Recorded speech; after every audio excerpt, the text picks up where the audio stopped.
Hello, dear students. Greetings of the day. I am Mohammad Zishan. Welcome you to the online classes of Blooming Birds Code School, Sambal. Dear students, in this lecture or today we are going to study about the causes for the rise of Jainism and Buddhism. This is the second lecture of chapter number 3, Jainism and Buddhism. So, in this lecture, we are going to study about the causes for the rise of Jainism and Buddhism, and we will study about Jainism in detail. So, what were the reasons why Jainism and Buddhism flourished? That thing we are going to study. So, dear students, uh, Jainism and Buddhism flourished during 6th century BC because of the rigidity and complexity of Vedic religion. During Vedic religion, so many discrepancies or complexities came, and because of that only Jainism and Buddhism flourished. Okay, so first reason which we are going to study is reaction against ritualism. Rituals and religious ceremonies during and after a later Vedic period became very expensive. Sufferings of common men were hardly realized by priests. So, during 6th century BC, the rituals in Vedic religion became too much, and because of those rituals and religious ceremonies, the these religious ceremonies were very expensive, and because of that, poor people started suffering. Okay, then these priests used to exploit poor people on the name of various rites, costly rites. So it also led to the suffering of people, and ultimately people looked for an alternative option of Vedic religion. And when this Jainism and Buddhism was being propagated by Buddha, so all people found their comfort or solution to the problems in this religion, and they accepted that religion. Now, corruption in religion. So, in which religion we are talking about? About Vedic religion. So, priests of Vedic religion became corrupt. They encouraged ordinary people to perform expensive yajnas and other household rites which were beyond their means.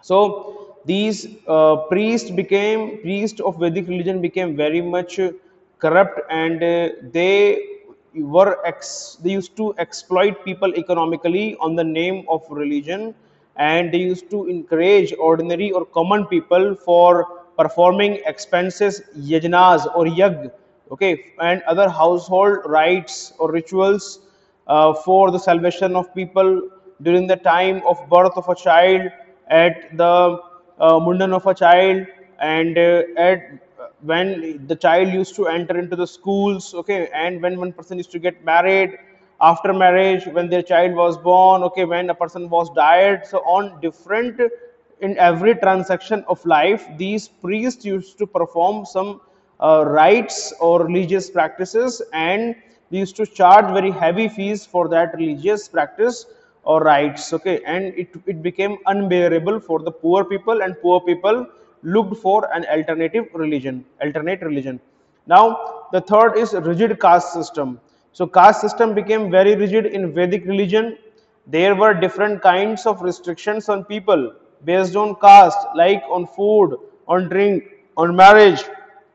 Interchange of caste was impossible. Okay, so the caste system during later Vedic age became very rigid, and because of caste system, people used to suffer.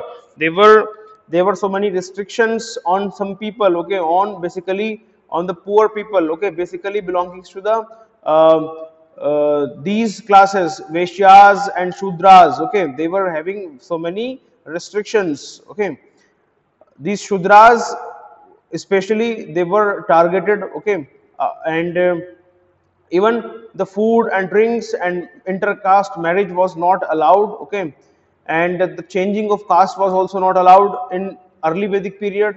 The caste was based on the occupation, but in later Vedic period, the caste became hereditary. Okay, and because of that only, what happened? The people looked for an alternative option, right? And that alternative option came in the form of Jainism and Buddhism. Then the fourth was difficult language.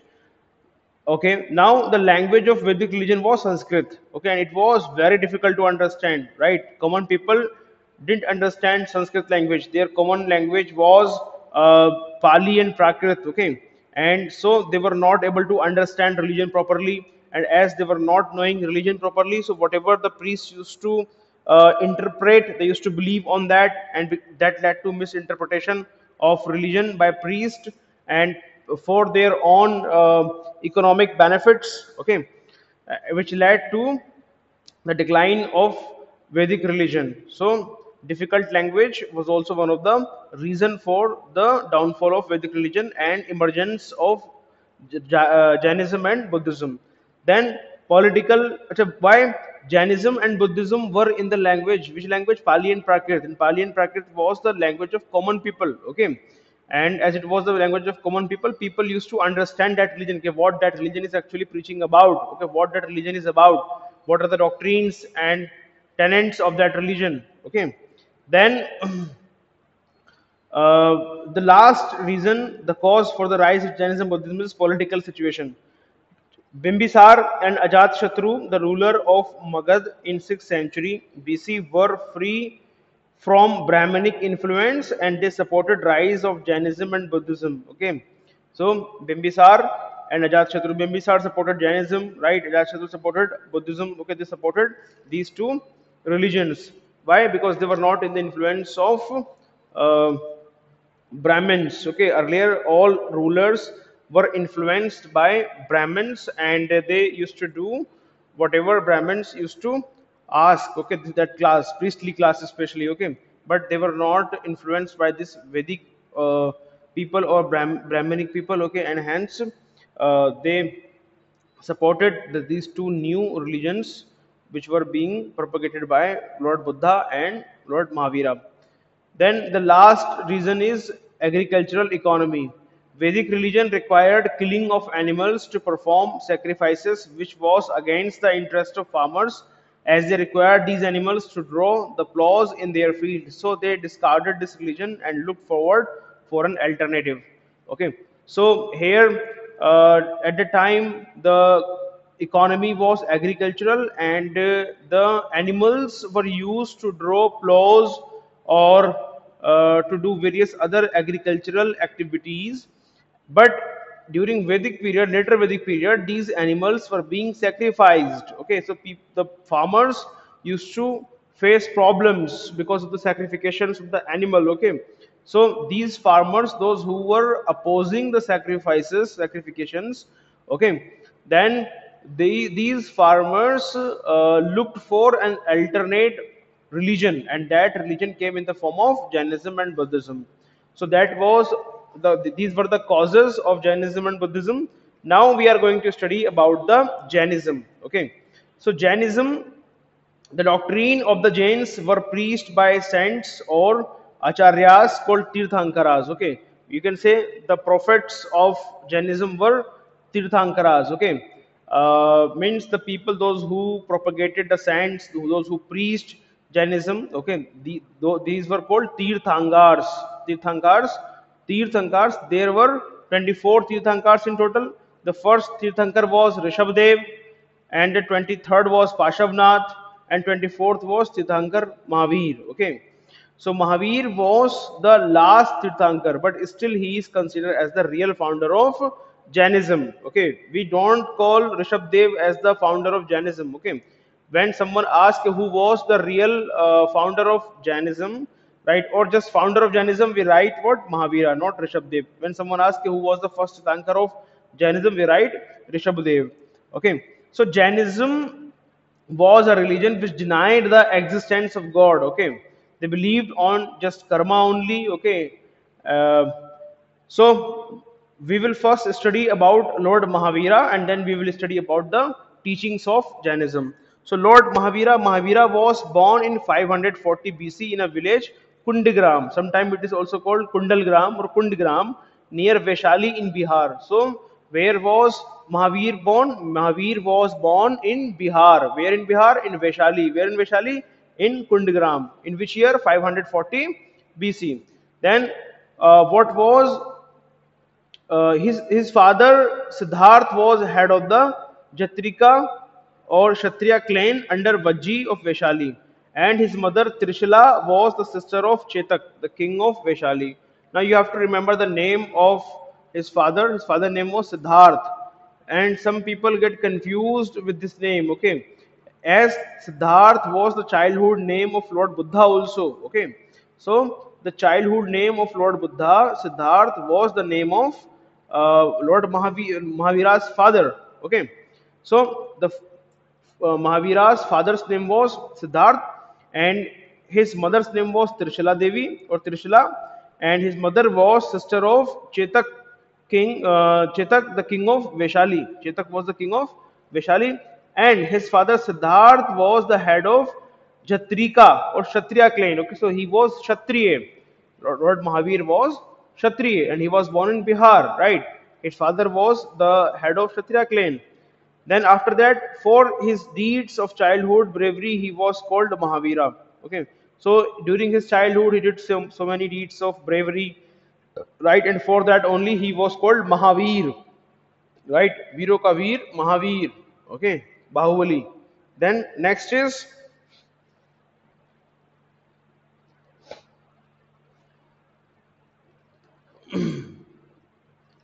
at the time of his birth, his father's kingdom became prosperous, so the boy was called Vardhaman also. Okay, so when he took birth, prosperity spread in his father's kingdom, and that's why he was called Vardhaman also. Now he came to known as Vardhaman Mahavir.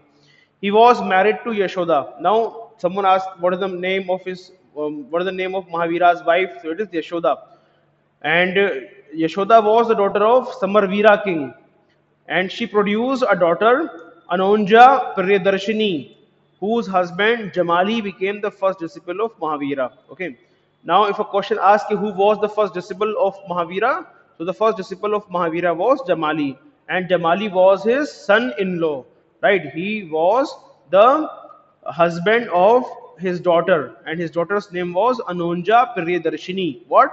Anonja Priyadarshini. Right? Priyadarshini, remember? After that, after several penance of severe penance of 12 years at the age of 42. Okay, so at the age of 30 he left the house, and for 12 years he did severe penance. Okay, and penance, and after that at the age of 42, under a sal tree at Jambika Gram, on the bank of river Rujupalika, Mahavira attained Kevalle or supreme knowledge. So this enlightenment of Gautam Buddha and Kevalle of Mahavira is asked so many times. Okay. So if someone asks, okay, where did Mahavira attend his Kevalle? Kevalle, what is the meaning of Kevalle? Supreme knowledge. Knowledge of means the cycle of birth and death, this world and after world. Okay, entire knowledge. Okay, that is called supreme knowledge, you can say. So where Lord Mahavira got the supreme knowledge? So Lord Mahavira got supreme knowledge which near on the bank of river Rijupalika. Okay, Rijupalika, right, under a sal tree at Jambika Gram. Where? At Jambika Gram, on the bank of river Rijupalika. Clear? Then after that, from now onwards, he was called Kevalin or perfect learned. Right? From the date when he attained his Kevalle. Okay, when he attained Kevalle, he was called Kevalin. Okay, perfect learned. Right? Kevalle means supreme knowledge, and he attained supreme knowledge at the age of 42 years after severe penance of 12 years. Okay, and under a sal tree.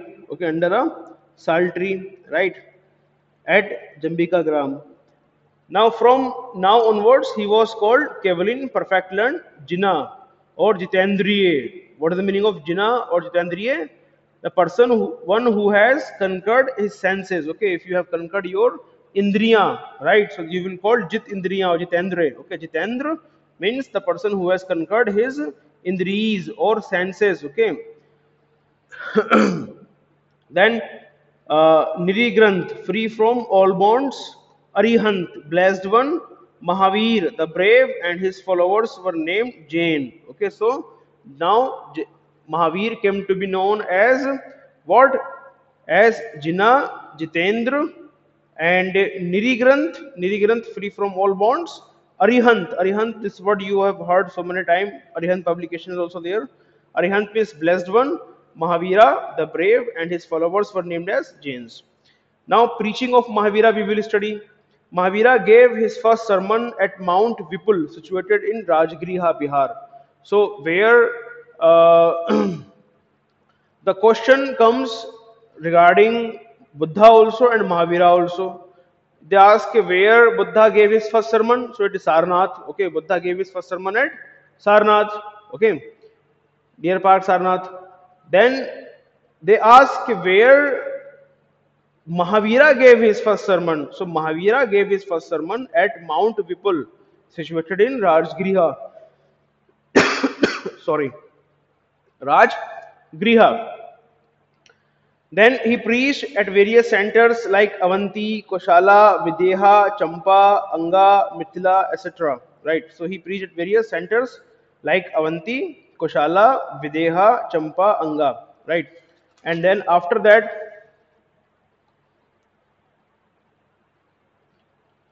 we will study about the main teachings of Mahavira in next lecture. Thank you so much.